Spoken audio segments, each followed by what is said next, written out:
O ito post 'to ha. Post ito mismo ni Baste Duterte. Kasi hindi ko pala nailagay sa drive. Ayan, ayan, 'yan. Maliwanag ba? Babasahin ko na sa inyo ngayon. Madam Amy, linawin ko lang kasi ginagamit mo na sa drama mo diyan sa media. Ayan, kaya naman Iminatics, kawawa kayo dito. Ito po ang nag-post nito, si Baste Duterte. Nako, Sebastian Baste Duterte, may blue check, ibig sabihin confirm. Sabi niya rito, humingi ako ng tawad dahil naawa ako sa iyo.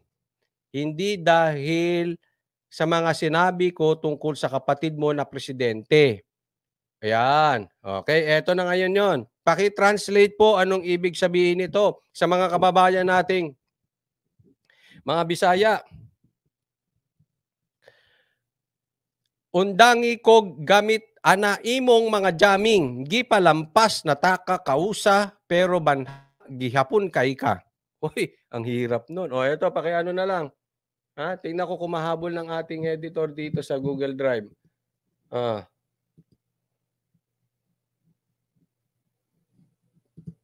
Sige nga. Sinong makakaintindi? Ito yan, paki-translate.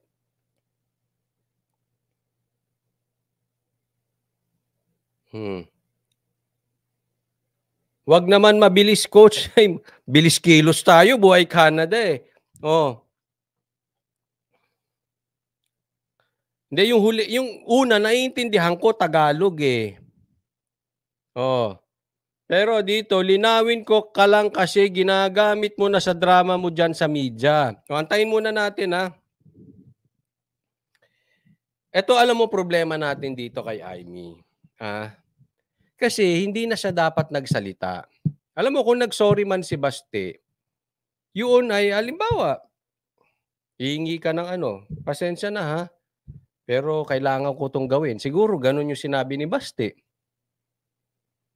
Ikaw naman, siguro dahil babae, hindi ko po nilalahat hindi po ako sexist Yan, dahil siguro sa babae, kadaldalan. Ito po problema minsan kay Amy. Kadaldalan hindi naman kailangan lahat sinasabi. Tapat-tapat lang yan. Ayan, binara ka. Minsan kasi, ginagamit yung katrabahan. Bakit mo pababanggitin sa media? Ito kasi parang dumalabas, ito si Amy nakikisaw-saw sa Duterte. Matanong kita, Amy, ano ba talaga gusto mo, Marcos o Duterte? Pag tinanong naman siya, natandaan nyo nun? Tinanong siya, ano masasabi mo kapatid mo raw bangag? Anong sagot niya? Kaloka.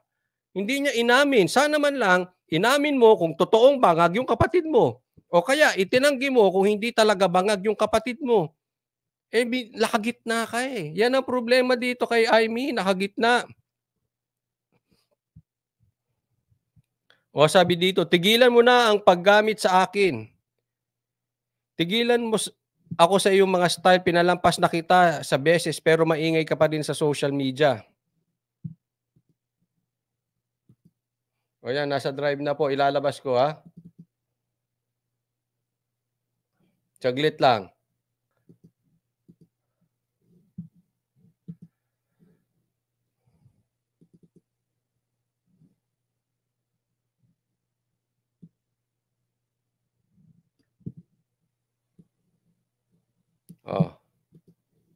Saglit ito. Para ipakita natin. Pero naiintindihan ko po yung first part. Ang tingnan po ninyo, i-translate nyo sa akin yung Bisaya. Ayan.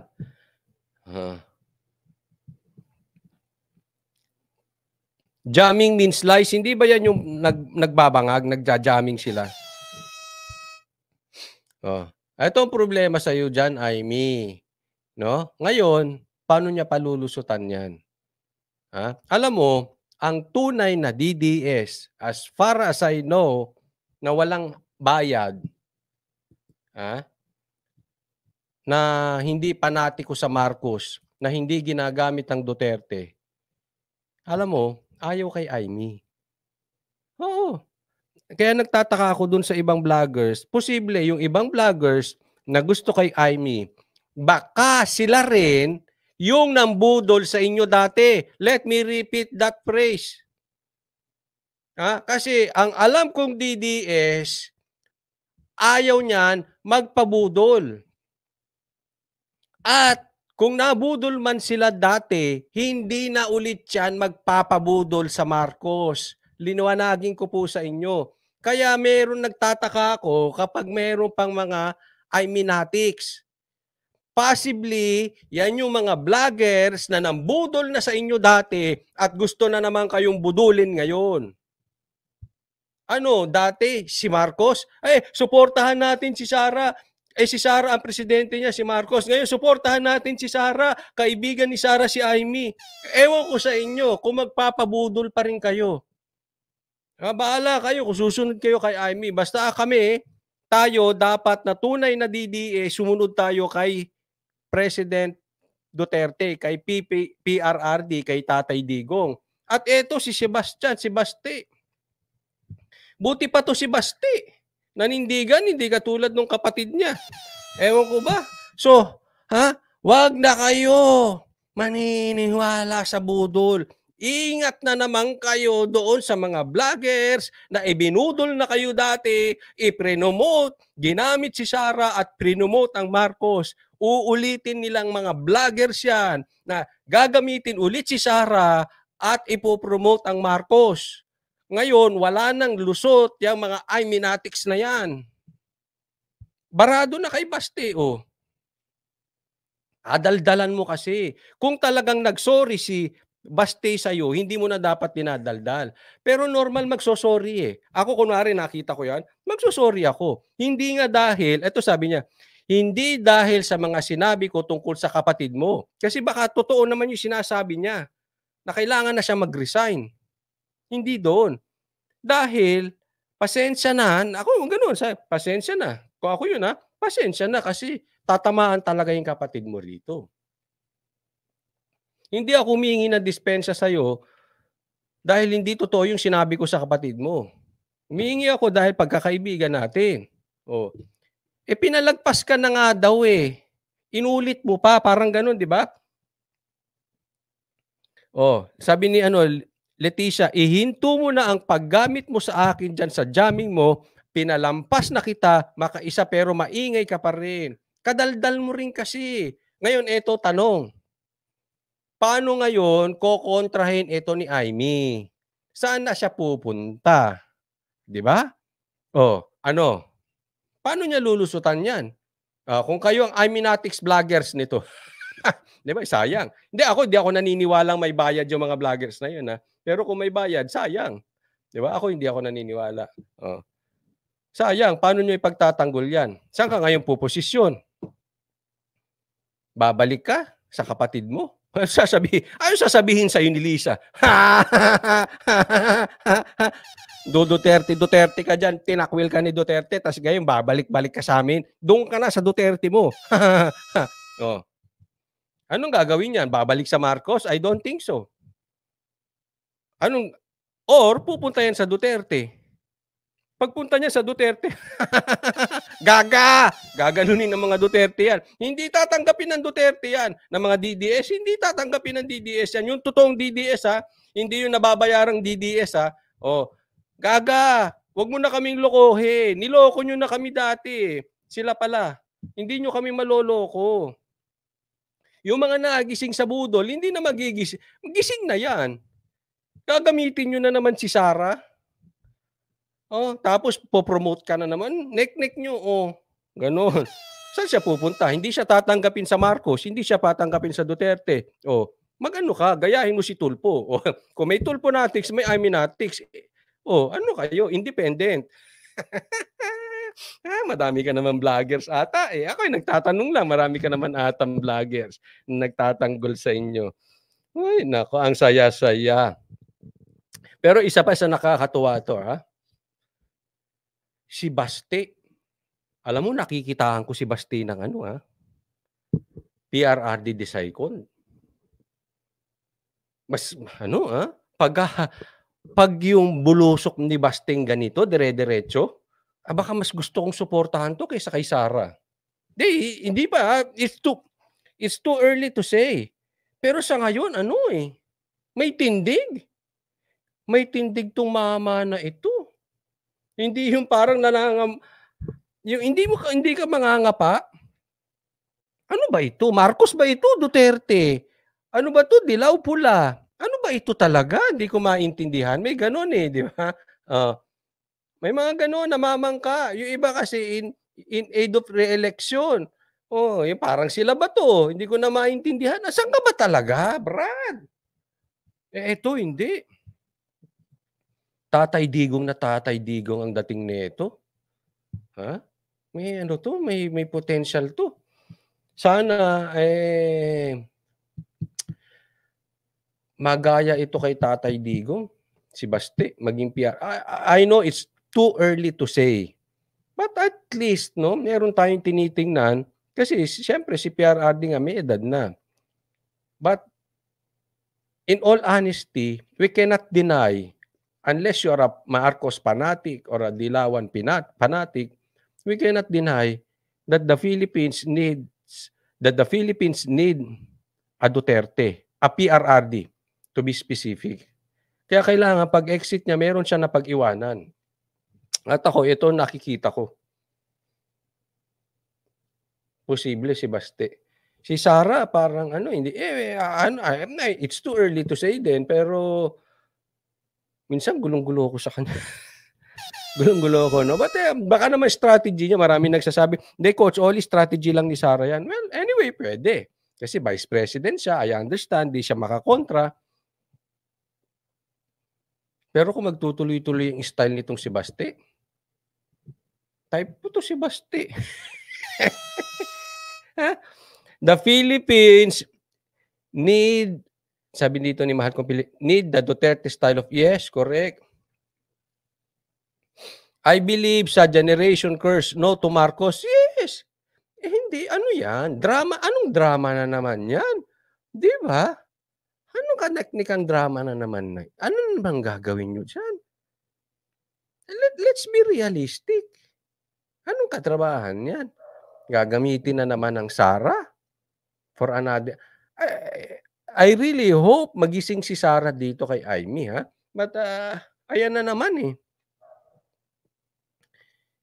magagamit. Buti nabara. Oh, barado siya rito. Ang ingay mo, Amy, tigil-tigilan mo yung alam mo may mga lalaking ganito, I think I'm one of them. Ayoko nung drama. Really, ayoko tigilan mo ako sa kakadrama mo. I hate toxic people. Yung mga dramang ganyan. Pagdadramahan mo lang ako, lumayo ka sa harap ko.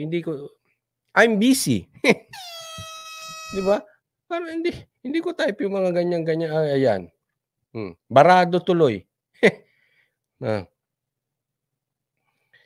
Humingi ako ng tawad dahil naaawa ako sa iyo, hindi dahil sa mga sinabi ko tungkol sa kapatid mo na presidente.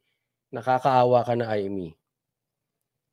Yung, well again, kaya nga sabi ko, until mapababa niya si Tamba or yung kapatid niya or kung sino man, lehitimong talagang siya ay gumalaw. Pero kung puro dakdak lang, parang sausaw opposition, ayoko ng ganyan. Hindi ako naniniwala diyan.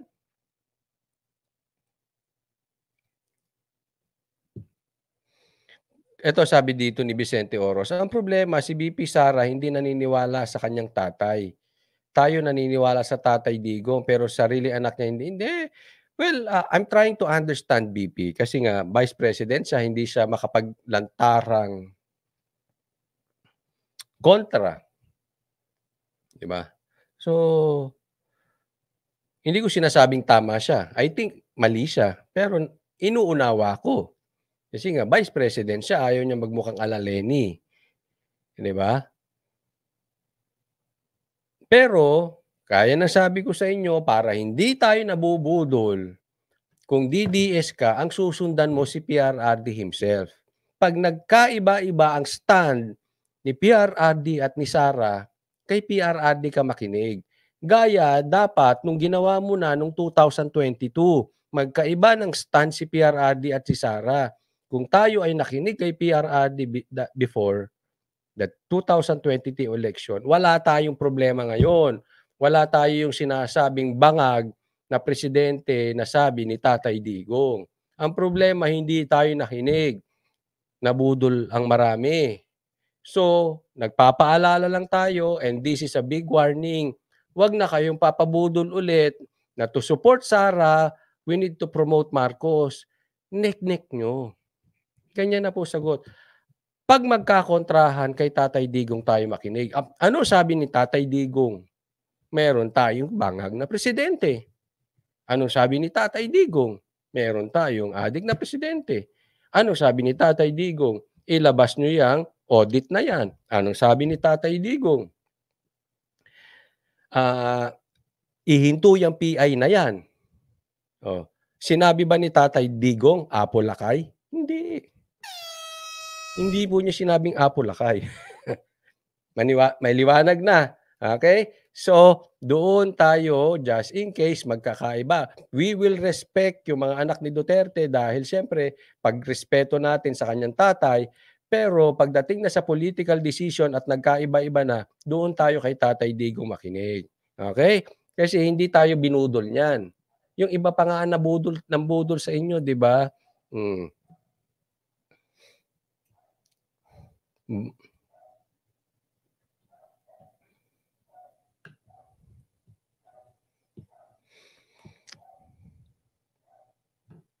Hindi kasi ang mga Duterte nagkaisa ang pamilya nila. Ayun na nga, basta makinig lang tayo dyan.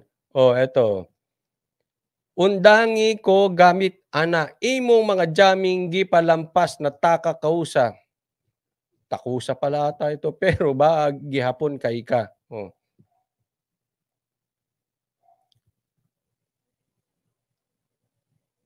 Ginawang bobo, sabi ni Buhay Canada 519, ginawang bobo na naman ang mga Pilipino sa bagong survey ni Lisa Smags and cohorts.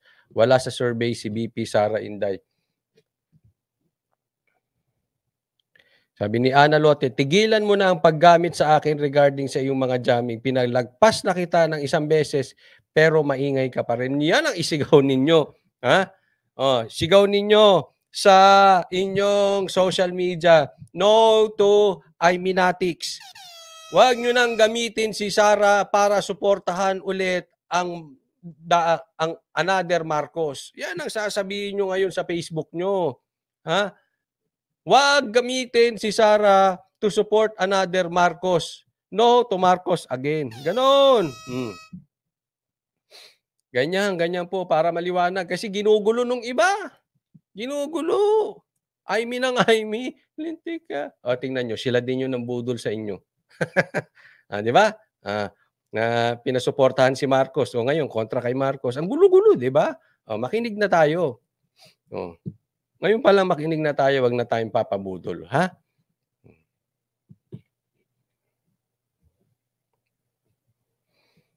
Hindi siya kasali sa survey for Marcos cabinet na wala namang maniniwala sa survey nilang yan. Coach Oli, ang gusto po ni Aimee, kumukuha siya ng population, sikat siya para maging vice president. Meron siyang ambisyon maging ang ginagawang pagnanakaw dahil sa may 40% share siya. Again, at the end of the day, Marcos pa rin yan. Ha? Kapatid pa rin yan. Sige nga. Siguro maniwala ako. Pag pinag-resign niya na kapatid niya, kahit man lang si Tambaluslos, pag-resign niya. Pwede ba ako makahingi ng lambing sa inyo?